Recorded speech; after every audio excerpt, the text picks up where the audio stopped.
قرآن حکیم کے بعض مقامات ایسے ہیں جو اپنے احکامات کے اعتبار سے منسوخ ہو چکے ہوئے ہیں، لیکن وہ ابھی بھی قرآن کا حصہ ہیں۔ ان کی ناسخ جو آیات ہیں وہ بھی قرآن حکیم کے اندر موجود ہیں، اور یہ قرآن حکیم کی خوبی کے طور پہ اللہ تعالیٰ نے اسے بیان کیا ہے، اور اس کا ذکر ہمیں سورۃ البقرہ کی آیت نمبر 106 میں ملتا ہے۔ اعوذ باللہ من الشیطان الرجیم، بسم اللہ الرحمن الرحیم۔ ما ننسخ من آیات او ننسیہا، ہم کوئی بھی آیت ایسی نہیں کہ اسے منسوخ کر دیں یا آپ کو بھلا دی جائے۔ نأتی بخیر منہا او مثلہا، ہم اس سے بہتر آیت لے آئیں گے، اس سے بہتر حکم لے آئیں گے یا اس کے برابر۔ الم تعلم ان اللہ علی کل شیء قدیر، کیا تم نہیں جانتے کہ اللہ تعالیٰ ہر چیز کے اوپر قادر ہے؟ تو شریعت کے اندر بھی ناسخ و منسوخ ہے، جس طریقے سے پرانی شریعتیں اور شریعت محمدیہ صلی اللہ علیہ وآلہ وسلم میں ناسخ و منسوخ کا سلسلہ ہے۔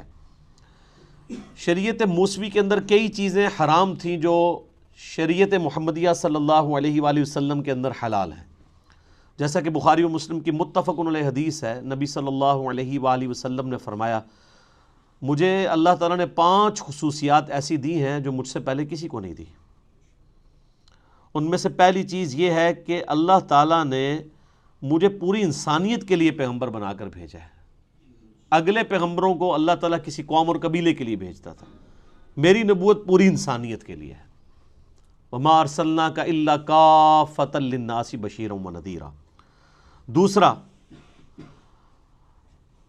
اگلی امتوں کے اندر نماز کے لیے اسپیسیفائڈ جگہ ہوا کرتی تھی، جبکہ اللہ تعالیٰ نے میری امت کے لیے یہ آسانی دی ہے کہ پوری زمین کو سجدہ گاہ بنا دیا ہے۔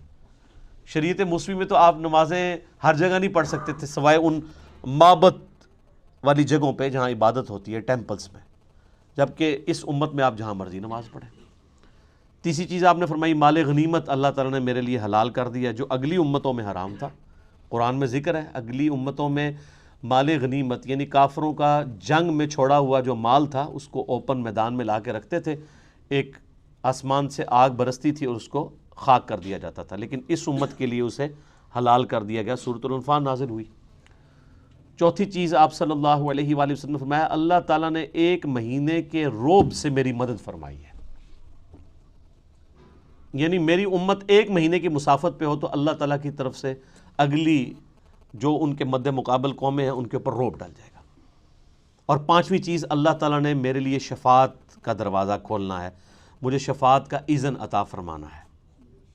مسلم شریف میں ایک چھٹی چیز بھی ہے کہ اللہ تعالیٰ نے مجھ پہ ختم نبوت کا سلسلہ فرما دیا ہے۔ صحیح مسلم میں ایک اور چیز بھی ہے کہ اللہ تعالیٰ نے مجھے جوامع کلمات کے ساتھ مبعوث کیا ہے۔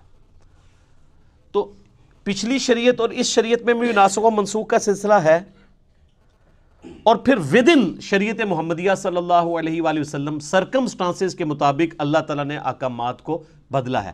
اب اس کے پیچھے حکمت کیا ہے؟ اللہ تعالیٰ ہمارا یہ ہماری قدرت کا یہ بھی شاہکار ہے کہ ہم اپنی شریعت میں بھی کسی بھی وقت چینج کر سکتے ہیں۔ اللہ تعالیٰ اپنی شریعت کا بھی پابند نہیں ہے، بس اتنے ایریے کے لیے پابند ہے جتنے ایریے کے لیے، جتنے سرکمسٹانسز کے لیے، اوقات کے لیے اسے پابند کیا گیا ہے۔ جو یونیورسل ٹروتھ ہیں وہ تو اللہ تعالیٰ ہمیشہ کے لیے ان کا پابند ہے، اس لیے کہ لا تبدیل لکلمات اللہ، اللہ کے کلمات نہیں بدلتے، جو اللہ نے رولز طے کیے ہیں۔ لیکن جہاں پہ اللہ تعالیٰ خود ہی چیزوں کو وقت اور حالات کے مطابق چینج کرتا ہے، اس لیے نہیں کہ اللہ تعالیٰ پہلے بھی وہ کر سکتا تھا، پہلے کر دیتا تو آپ کے لیے مصیبت کھڑی ہو جاتی۔ شراب کا اگر حکم پہلے دن ہی حرام ہو جاتا تو کتنے لوگ شراب کو چھوڑتے، اس سے گریجولی کیا گیا۔ اسی طریقے سے آپ ناسخ و منسوخ میں یہ دیکھیں کہ پہلے جو ہے وہ وصیت کو لازم قرار دیا گیا سورۃ البقرہ میں، وراثت کے احکام نہیں آئے تھے۔ سورہ نساء کے اندر پھر پوری ڈیٹیل آ گئی، اس کی وجہ سے وہ والی آیات منسوخ ہو گئیں۔ اب اللہ تعالیٰ نے خود وارث کا حصہ رکھ دیا ہے، ماں باپ کو اتنا ملے گا، بیوی کو اتنا ملے گا، بچوں کو، بچیوں کو اتنا، پوری ڈیٹیل سورہ نساء کا 2 رکوع۔ اسی طریقے سے سورۃ الانفال میں ہی پہلے آیا کہ جو ریشو پروپورشن کے اعتبار سے ایک مسلمان 10 کافروں پر بھاری ہے۔ پھر اللہ تعالیٰ نے فرمایا اب ہم نے تمہاری کمزوری دیکھی ہے، اب یہ وہ ریشو پروپورشن قائم نہیں رہے گی۔ اس میں اللہ کا کوئی قصور نہیں، اس لیے کہ جو نیو مسلم ہیں ان کے ایمان کا لیول وہ نہیں ہے جو مکے کے مسلمانوں کا تھا، تو اللہ تعالیٰ نے اسے ریوائز کیا اور فرمایا کہ اب ایک مسلمان 2 پہ بھاری ہوگا۔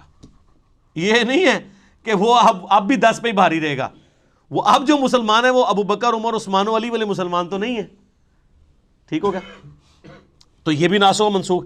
اسی طریقے سے سورہ نساء کے اندر اللہ تعالیٰ نے فرمایا تھا کہ جو زانی ہے عورت، اسے قید کر دو یہاں تک کہ اسے موت آ جائے، یعنی پوری زندگی کے لیے گھر سے باہر نہ وہ نکلے۔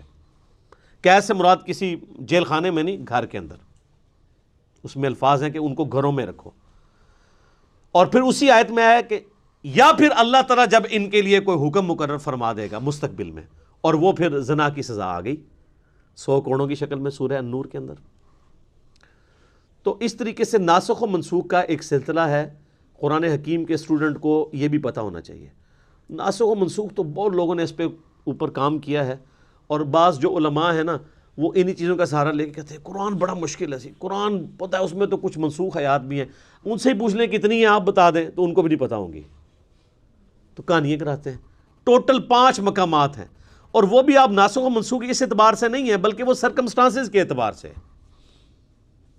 دین جو اسٹیبلش ہمیں پتہ ہے یہی دین ہے، اسٹیبلش ہو کے۔ یعنی آج کسی مسلمان کے بچے کو یہ بتانا ضروری ہے کہ پہلے شراب جو ہے وہ جائز تھی، بعد میں حرام قرار دی گئی، اینڈ رزلٹ سب کو پتہ ہے۔ اب اس کے اندر سے کیا نکالنا ہے؟